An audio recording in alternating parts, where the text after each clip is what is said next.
विछी पई है अखीं दी सेज सजण जुत्ती ला नहीं आण के सहमंज।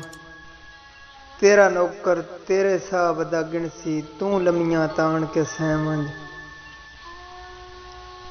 एक सज्जण गरीब दी पखियां नू घर अपना जान के सहमंज।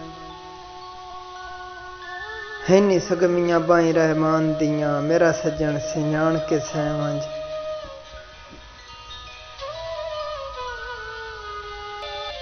कुछ जुलम बचाए भी लोड़ दी शै नी रखें दिल भर जैन सराय च। मोया कफन रहमान ते लेख छोड़ी इनू मारिया हम विसाय च। ते गुरबत दे मेहने कर वैण देवी गुस्तान दे वेंदियां राह च। कुल पढ़न तो पहले जुलम जे मुक गए के रखसें चानर वाह च।